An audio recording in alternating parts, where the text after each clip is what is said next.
Hare Krishna. Srimad Bhagavatam canto number 1 chapter number 18 shloka number 21. இதனோட தலைப்பு பிராமண சிறுவனால் பரீட்சித் மகாராஜ் சபிக்கப்படுதல். ஸ்லோகம் படிக்கலாம்.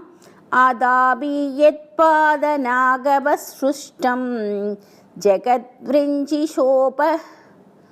சோபக்ருதார் ஹனாம்பகம் சேஷம் பூனாதி அந்யதமோ முகுந்தாத் கோ நாம லோகே பகவத் பதார்த்தகம். ஸ்ரீ பகவான் ஸ்ரீகிருஷ்ணரை தவிர வேறு யாரால் பரமபுருஷர் என்ற பெயருக்கு தகுதியுடையவராக இருக்க முடியும்? சிவபெருமானை வணக்கத்துடன் வரவேற்று உபசரித்த பிரம்மதேவர் பகவானின் பாத நகங்களிலிருந்து வெளிப்படும் நீரை சேகரித்து அவருக்கு கொடுத்தார். இந்த நீர் கங்கை. சிவபெருமான் உட்பட முழு பிரபஞ்சத்தையுமே தூய்மைப்படுத்துகிறது. வேத இலக்கியங்கள் பல கடவுள்களை பற்றி குறிப்பிடுவதாக அறியாமையில் உள்ளவர்கள் கருதுகின்றனர். இது முற்றிலும் தவறானதாகும். பகவான் இரண்டற்ற ஒருவராவார். ஆனால் தம்மை அவர் பல வழிகளில் விரிவடைய செய்கிறார். வேதங்கள் இதை உறுதி செய்கின்றன. பகவான் இத்தகைய விரிவுகளுக்கு ஒரு அளவே இல்லை. பகவானின் இத்தகைய விரிவுகளுக்கு ஒரு அளவே இல்லை. ஆனால் அவர்களில் சிலர் ஜீவராசிகளாக உள்ளனர். ஜீவராசிகள் பகவானின் பூரண அம்சங்களைப் போல் அவ்வளவு சக்தி படைத்தவர்கள் அல்ல. எனவே இருவகையான அம்சங்கள் இருப்பது தெளிவாக இருக்கிறது. பிரம்மதேவர் ஜீவராசிகளில் ஒருவர். சிவபெருமான் பகவானுக்கும் ஜீவராசிகளுக்கும் இடைப்பட்டவர், அதாவது தேவர்களில் தலைமையானவர். பிரம்மதேவரை சிவபெருமானையும் போன்ற தேவர்களும் கூட பரமபுருஷ பகவான் விஷ்ணுவுக்கு சமமானவர்களோ உயர்ந்தவர்களோ இல்லை. இப்போ என்ன சொல்கிறாங்க, சிவன் எல்லாரும் சைவர்கள்லாம் சிவனை வணங்குகின்றனர். அந்த சிவன் கூட பகவானுக்கும் ஜீவராசிக்கும் இடைப்பட்டவர் தான். அவர் கிருஷ்ணரை விட உயர்ந்தவர் கிடையாதுன்னு சொல்கிறாங்க வேதங்களில், நான் சொல்லலை. அதே மாதிரி பிரம்மாஜி ஒரு ஜீவராசி தான் அப்படின்னு சொல்கிறாங்க. பகவானுடைய கால்களிலிருந்து நகங்களிலிருந்து வெளிப்படும் நீர் தான் கங்கை நீர் என்று அழைக்கப்படுகிறது. அடுத்தது எத்ரானு ரக்த சக சைவ தீர வியாபோக்யே இகாதிஷு சங்கடம் ஊடம் பிரஜந்தி தத் பரமா ஹம்சம் அந்தியம் யஸ்மின் அகீம் சோப சமஸ்வகதர்மஹ.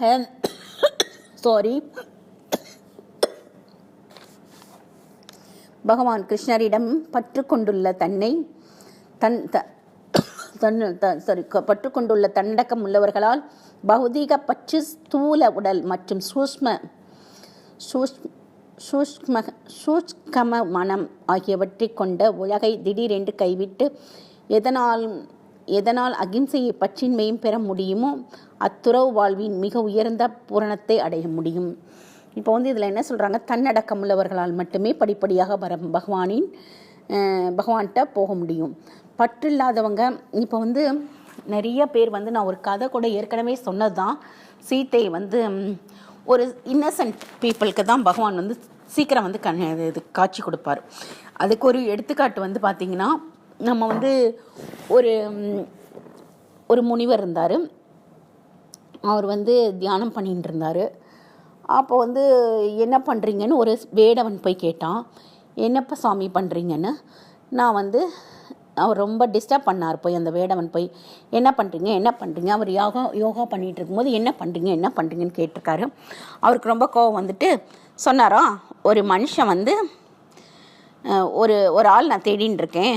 சிங்கம் முகமும் உடம்பு மனுஷ உடம்பு இருக்க ஒரு மனுஷன் தேடிட்டு இருக்கேன். அதுதான் நான் தியானம் பண்ணிகிட்ருக்கேன். நீ போய் கண்டுபிடிச்சிட்டு வான்றாங்க. அவர் கோபத்தில் சொல்லி அனுப்பிடுறாரு. கோபத்தில் இவர் என்ன பண்ணுறாரு, இந்த இன்னசென்ட்டாக இருந்த மனுஷன் வேடவன் போய் தேடுறான். அந்த மாதிரி ஒரு மனுஷன் இருக்கானான்னு இரவும் பகலுமா அலைஞ்சு தேடுறான். சரின்னு இவர் அலைகிறத பார்த்துட்டு பகவான் நரசிம்மன் அவதாரம் எடுத்து வராரு. ஆல்ரெடி வந்துட்டார். அவர் முன்னாடி காட்சி அளிக்கிறாரு. காட்சி அளித்து அவர் முன்னாடி இவர் என்ன பண்ணுறாரு, அவருடைய கழுத்தில் ஒரு கயிறை போட்டு கட்டி இழுத்துட்டு வந்து அந்த முனிவர்கிட்ட கொண்டு வந்து இழுத்து நிப்பாட்டுறாரு. நீங்கள் இவரை தானே கேட்டுட்டு இருந்தீங்க, பாருங்கள் நரசிம்ம முகம், சிங்க முகமும் உடம்பு வந்து மனுஷனாகவும் இருக்குது, இதை தானே கேட்டுட்டு இருந்தீங்க, பாருங்கள் நான் கண்டுபிடிச்சி கூட்டிகிட்டு வந்துட்டேன். அப்போ அந்த முனிவர் யோசித்தாராம், இவ்வளோ நாள் நான் தவம் பண்ணுறேன், எனக்கு முன்னாடி வராத பகவான், என் முன்னாடி வராத பகவான் வந்து இவருக்கு முன்னாடி வந்திருக்காரே. ஒரு இன்னசென்ட் பீப்புளுக்கு தான் பகவான் வந்து எப்பயுமே டக்குன்னு வந்து பகவான் அடைகிறது ரொம்ப எளிமையானது. நிறைய படிச்சுட்டு தனக்கு தான் எல்லாம் தெரியும் பந்தா பண்ணிட்டு அப்படி இருக்கவங்களுக்கெல்லாம் பகவான் வந்து காட்சி தர மாட்டார். புரிஞ்சுக்கோங்க. நிறைய பேர் வந்து சாஃப்ரின் ட்ரெஸ்ஸை போட்டுக்கிட்டு நிறைய பகவான் பேரை சொல்லிக்கிட்டு பணம் சம்பாதிக்கணும் நிறைய பேர் ஏமாத்துறாங்க இந்த காலத்தில். ஒரு கோவிலில் போய் பாடுறதுக்கு யாராவது காசு கேட்பாங்களா சொல்லுங்கள்? பகவானை பற்றி பாடுறதுக்கு நாங்கள் அதுக்கு வர்றோம், நீங்கள் காசு கொடுங்க கோயிலுக்கு அப்படின்ட்டு கூட நிறைய பேர் சம்பாதிக்கிறாங்க. It's not correct. பகவான் பேரை சொல்லி நிறைய பேர் தான் சம்பாதிக்கிறதுல தான் இருக்காங்க. அது ஒரு சர்வீஸாக யாரும் பண்ணுறது கிடையாது. இஸ்கானில் மட்டும்தான் சர்வீஸாக பண்ணுறாங்க மோஸ்ட்லி. வந்து யாரும் மனுஷங்களை கூட்டிகிட்டு வந்தால் சன்னியாசி வந்தால், ஏன்னா அவங்களால ஏர்ன் பண்ண முடியாது சன்னியாசியால். ஸோ அதனால் உங்களுக்கு சாப்பாடு ஓரளவு தான் மணி கொடுப்பாங்களே ஒழிய ரொம்பலாம் கூட இஸ்கானில் கொடுக்க மாட்டாங்க. ஸோ சில பேர் வந்து இதே இதை வந்து தொழிலாக பண்ணிகிட்ருக்காங்க. வெளியிலேருந்து ஆட்களை கூட்டிகிட்டு வந்து பாட வைக்கிறேன், அதை பண்ணுறேன், இதை பண்ணுறேன்ட்டு வெளியிலேருந்து ஆட்களை கூட்டிகிட்டு வந்து பணம் சம்பாதிக்கிறாங்க. அதுவும் கோயிலுக்கு கூட்டிகிட்டு வந்து கோவிலே வந்து பணம் கேட்குறாங்க. It's not correct. பகவான்கிட்ட யாராவது பணத்தை போய் கேட்டுட்ருப்பாங்களா? அதுவும் கோயிலில் வருமானம் இருந்தால் தான் கொடுக்க முடியும். வருமானம் இல்லாத கோயிலில் வந்து கூட்டிகிட்டு வந்துட்டோம் நீங்கள் காசு கொடுங்க அப்படின்லாம் கேட்குறாங்க நிறைய பேர். It's not correct. அது வந்து பிஸ்னஸ் மாதிரி பண்ணுறான். ஒரு பக்தியே இல்லாமல் பண்ணுறதுக்கு அவங்க வந்து அதெல்லாம் ஒரு நல்ல நல்ல செயல் கிடையாது இதெல்லாம். ஓகேயா? அடுத்தது நம்ம வந்து படிக்கலாம். அடுத்தது 23வது ஸ்லோகம். 23வது ஸ்லோகம் படிக்கலாம். இப்போ வந்து அகம் ஹி பிரிஸ்டோரிய மனோ பவத்பீர் ஆஷா ஆத்மாவகமோ தத்ரயாவான் நபதந்தி ஆத்மசமம் பதத்ரிநாஸ் ததா சமம் விஷ்ணு கதிம் விபசிதகம். சூரியனைப் போல தூய சக்தியை பெற்றுள்ள ரிஷிகளே, என் புத்தி கெட்டிய வகையில் விஷ்ணுவின் திவ்ய லீலைகளை உங்களுக்கு விவரிக்க நான் முயற்சிக்கின்றேன். பறவைகள் அவற்றின் சக்திக்கேற்ப ஆகாயத்தில் பறப்பதைப் போல கற்றறிந்த பக்தர்களும் தங்களது தன்னுணர்வுக்கேற்ப பகவானை பற்றி விவரிக்கின்றனர். அந்த காலத்துலலாம் முனிவர்கள்லாம் தன்னடக்கத்தோடு இருந்தாங்க. பகவானை பற்றி பேசுகிறாங்கன்னா காசு சம்பாதிக்க மாட்டாங்க. இப்போ வந்து எல்லாம் பகவானை பற்றி பேசுகிறதுக்கு காசு சம்பாதிக்கிறாங்க. ஸோ இது வந்து நாட் குட் ஃபார், இது வந்து பிஸ்னஸ் ஆகிடுச்சு. பகவானோட விஷயம் கூட இந்த காலத்தில் பார்த்திங்கன்னா கல்வி ஆகட்டும் ஒரு பிஸ்னஸ், அது மாதிரி மருத்துவம் அதுவும் ஒரு பிஸ்னஸ் ஆகிடுச்சு. அந்த காலத்தில் ஒரு சேவையாக பண்ணிகிட்டு இருந்தாங்க.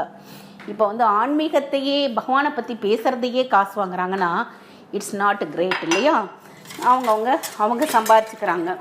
ஸோ ஒன்றும் குடும்பத்துக்கு தான், அவங்க குடும்பத்துக்கு அவங்க உழைக்கிறாங்க, சம்பாதிச்சுக்காங்க. மற்றபடி பெரிய ஒன்றும் கிடையாது.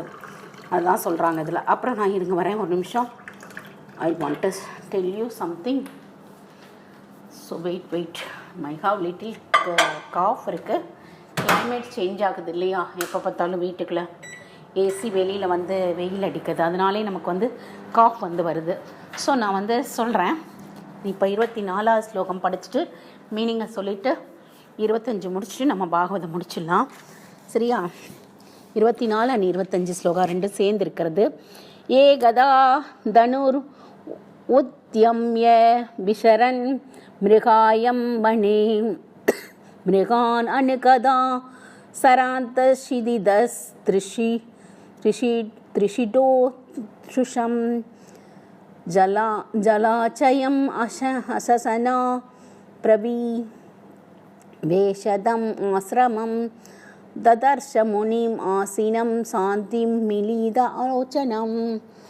ஒரு சமயம் வில்லும் அம்பும் ஏந்திய காட்டில் வேட்டையாடி கொண்டிருந்த பரீட்சித் மகாராஜன் மான்களை தொடர்ந்தோடி பசியும் தாகம் மேலிட மிகவும் களைப்படைந்தார். நீர்நிலையை தேடி அலைந்த வேளையில் புகழ்பெற்ற சமீக ரிஷியின் ஆசிரமத்தில் நுழைந்த அவர் ரிஷி மூடிய கண்களுடன் மௌனமாக அமர்ந்திருப்பதை கண்டார். இப்போ தான் பார்க்குறாரு. அவர் வந்து ஒரு காலத்தில் என்ன பண்ணாராம், வேட்டையாட போயிருந்தார், மான்களை தொடர்ந்து ஓடினார். அப்போ அவர் வந்து ரொம்ப களைப்படைந்துட்டார், டயர்ட் ஆகிட்டார். ஸோ என்ன பண்ணுறாரு, ஒரு ரொம்ப புகழ்பெற்ற சமீக ரிஷின்னு அவர் பேர், அந்த ஆசிரமத்துக்குள்ளே நுழைஞ்சாராம். அதான் பார்க்கலாம். அவர் வந்து கண்ணை மூடிட்டு தியானம் பண்ணிகிட்ருக்காரு அப்படிங்கிறாங்க. அடுத்த வாரத்துலேருந்து அது என்ன நடக்கிறதுன்னு பார்க்கலாம். ஹரே கிருஷ்ணா. சாண்ட் பண்ணுங்க. இந்த கலிகாலத்தில் சாண்டிங் தான் நமக்கு ஒரே ஒரு மருந்து. ஹரே கிருஷ்ணா.